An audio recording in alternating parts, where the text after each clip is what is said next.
Le règlement 17 représente une période sombre de notre histoire que nous ne voulons pas voir ressurgir. Le règlement 17 qui est adopté en 1912, il est adopté parce que le gouvernement de l'Ontario trouve que les écoles bilingues sont de mauvaise qualité. Alors, ce n'est pas la fermeture de ces écoles, mais l'interdiction de l'enseignement en français dans ces écoles bilingues. Et donc, évidemment, il y a une réaction forte de la communauté francophone en Ontario et de l'ensemble des Canadiens français à l'ensemble du Canada. Il y a eu plusieurs crises scolaires par le passé. Il y en a eu dans l'est du pays. La plus célèbre, c'est dans l'ouest, au Manitoba. Mais celle-là, en 1912, elle fait particulièrement mal. Pourquoi? Parce que la population francophone en Ontario est très importante. Et donc, ces populations-là, qui avaient un réseau scolaire balbutiant, en tout cas embryonnaire, ce n'étaient pas des écoles qui allaient du primaire au secondaire à l'université, etc., mais il restait qu'ils avaient des écoles bilingues où ils pouvaient avoir de l'enseignement en français. Pas simplement du français, mais de l'enseignement en français.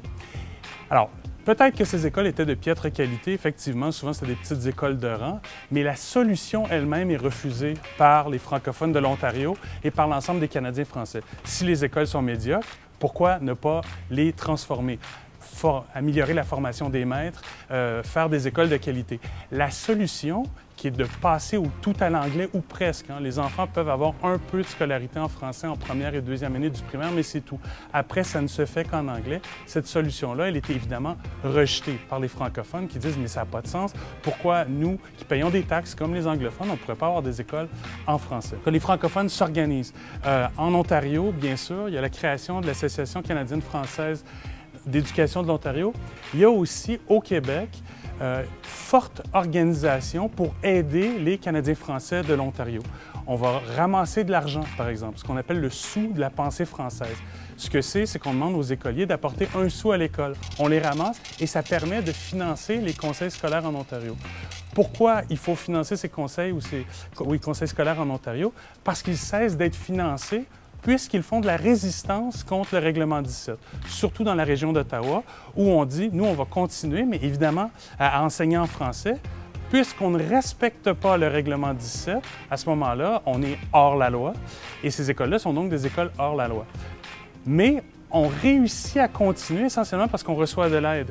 Les francophones s'organisent en Ontario eux-mêmes, bien sûr, mais on reçoit de l'aide des Québécois, des Acadiens, des Franco-Américains qui envoient aussi de l'argent dans la province de l'Ontario pour que ces écoles-là puissent perdurer. Donc, forte mobilisation, création d'un journal, le journal Le Droit, qui existe toujours aujourd'hui et qui est créé à l'occasion pour organiser la résistance. En général, la population anglophone de l'Ontario est favorable au règlement 17 parce que dans leur esprit, c'est une province, une langue, alors pas tout à fait une foi, mais certainement une participation dans un empire, l'Empire britannique, qui est un empire où il y a une langue et donc ce serait normal que dans les écoles, il n'y ait pas de division, donc une seule langue pour la province. Les Canadiens français, eux, s'organisent, veulent que le gouvernement revienne sur sa décision.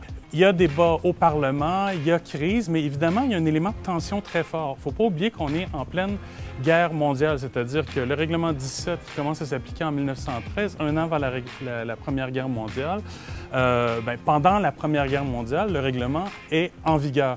Et donc, les Canadiens français jugent qu'étant donné que l'Ontario ne respecte pas les droits des francophones, eux ne se sentent pas liés, ne se sentent pas obligés d'aller se battre en Europe pour défendre notamment la Grande-Bretagne. Mais du côté canadien-anglais, évidemment, on est très fâchés de ça parce qu'on juge que ce sont les jeunes Canadiens-anglais qui vont se faire tuer en Europe pendant que les Canadiens français, eux, continuent de se répandre en Ontario comme le veulent les caricatures de l'époque. Et donc, conflit important qui mène à la première crise de la conscription où les Canadiens français refusent l'enrôlement obligatoire. Il y aura crise, il y aura émeute. C'est difficile de voir aujourd'hui quel a été l'impact de ça, parce qu'il n'y a pas d'études, il n'y a pas de sociologue qui étudie la chose à l'époque. Mais on peut penser qu'il y aura eu au moins une, sinon deux générations de gens sacrifiés, et ce qui explique que les taux d'assimilation en Ontario ont quand même été importants pendant une longue période. Cela dit, depuis ce temps-là, il y a des choses qui ont changé, il y a des écoles françaises en Ontario, il y a une vie française, mais on peut penser qu'elle aurait été plus importante, plus riche, s'il n'y avait pas eu ce fameux règlement 17 qui a marqué toute une génération de Canadiens français.